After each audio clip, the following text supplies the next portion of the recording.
Hello students, welcome to our first online class. After a long time we are going to resume our class through this video. So I want to start a new chapter with you. In the class we have done till lesson 3 and today I am going to start chapter 4, that is the wheel story. The wheel story.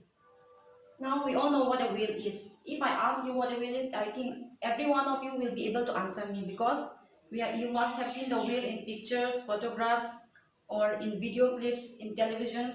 So everyone is familiar with the wheel. Now we are going to read the story of the wheel, and through this story we will read how the whales and human beings shared a relationship from long past and how the relationship dramatically changes with the passage of time. Whale is if I ask you what a whale is, in simple words you will say a whale is a mammal.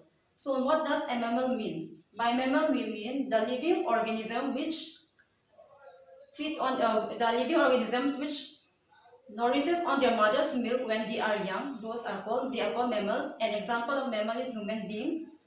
Human beings are also mammals. Now, this story tells us that long time ago, thousands of years ago, whales have been professionally hunted by hunters. Whalers. Whalers means whale hunters are called whalers. These whalers, they hunted the whales from faraway places, and they hunted the whale primarily for two reasons. Number one is for their food, That is, they eat the meat. In order to consume the meat, human being, they kill the whale. And secondly, for blubber, Blubber, that is the oil. A whale has a very thick skin, and when the skin of the whale is boiled, it produces oil, and that oil is basically used in cooking purposes or medicines and burning lamps. And moreover, in those times, kerosene was the only source of burning lamps, so they used whale oil, and so the demand of whale became very high. Human beings, because of their greed, they killed the whale. They hunted the whale for primarily these two reasons. And now, when we are reading about a whale, let us read about the different types of whales. There are three kinds of whales. Number A, let me give blue whale. Then we have killer whale. And the third one is sperm whale. In this story, we are going to read about the sperm whale. So you forget about this too. We'll go to sperm whale. Now the first sperm whale, which is named as the first sperm whale which we are going to read is named Leviathan. Leviathan means sea monster. This you will get in question answer also. Leviathan means sea monster, and this it is named as Leviathan because this whale is very huge in size. As we know, whales are all big, enormous in size, but this whale is bigger, very large in size, and moreover, they possess the sharpest teeth among the whales, and they can dive deep into the water in order to get its prey or in order to get its best food, that is the sea squid food. And another sperm whale given is Mozambique. Both these fall under the same category, sperm whale, but they are named differently. Another one is named Mozambique. This Mozambique is named after an island. It got its name after an island, Mocha. The reason behind this is that Mozambique is very huge in size, and moreover, it is compared to with a mountain. And not only because of its size, It also is white in color. It is often compared as white to be as white as wool by sailors. So sailors when they sail, sailors when they sailed in the boats from far away place, they were not able to recognize the whale.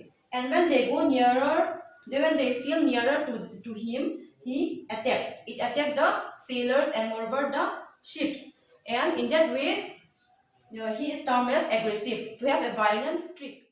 As I told you, Mocha Deep got its name from an island named Mocha. Because this island, every time this island gets covered with snow. And moreover, Mocha Deep is very huge in size. The sailors compare him to be, refer him to as white as wool, to be as white as wool. And he is mountain size. He is mountain size and he is compared to a Mocha Island, which is in the Pacific Ocean. Now, whenever the sailors go for hunting the whales, they are unable to recognize him from faraway places. So, when they go nearer, he attacked them, which resulted in the ships to sink, and many sailors even lost their lives. And he is often termed as being aggressive and to have a violent streak. It attacked human beings. It means he was very treacherous. Treacherous means not trustworthy and vengeful, taking revenge. He takes revenge on human beings, and he cannot forget a past thing that happened to him, a past attack of him by human beings. And so whenever he sees human being, he just attack. And so altogether, when seen, this Leviathan also once attacked a ship called Essex. This Essex is a very big ship. It attacked a ship called Essex, and this led to the ship to sink, and moreover, the lives of many sailors were gone. But somehow, 8 of the crew members, they somehow managed to save their life with the help of lifeboats. But the situation didn't end there. It took more than 80 days for the rescue team to rescue them, as they were in the middle of the Pacific coast. And reports taken altogether led people to assume that the whale is indeed a very cruel, wicked and dangerous animal. The whale is now regarded as being cruel, wicked and dangerous. So only for this reason also many people sailed to hunt the whale, because they thought that he was a threat to human life. But recent studies prove that whales are by no means wicked, nor cruel, nor dangerous. In fact, they possess a very sharp mind. They possess a very intelligent mind, and they are social beings like human beings. Like us, they are social creatures with strong bonds of family and group. They are not a type of fish. A fish swim in water. A fish can get its prey inside the water, just like a whale do. But the difference between them is that whereas a fish breathes in and out inside the water, what a whale does is he breathes in water and jumps up, and he bounces up at regular intervals to breathe out. If you have seen the video of the whale, you must have seen the whale jumping up to the surface of the water. That is, he comes out at regular intervals only to breathe out. Now, the whale, which was once regarded as a menace and regarded as a supernatural symbol of evil, is now looked up with wonder, respect and admiration. Instead of killing the whale, we are now protecting the whale. An example of that is given whale tourism, which is very popular in our today's world. They are increasingly photographed, filmed and watched by tourists all over the world. So it is our utmost duty to protect the whale. So my dear students, I want you all to go through the book and read the story once again along with the meanings, what meaning is given there, and I'll help you out with the assignments. Stay home, stay safe, do it for yourselves, do it for your family, do it for India. Let's break the chain of COVID-19. Hum honge kamyab. Jai Hind.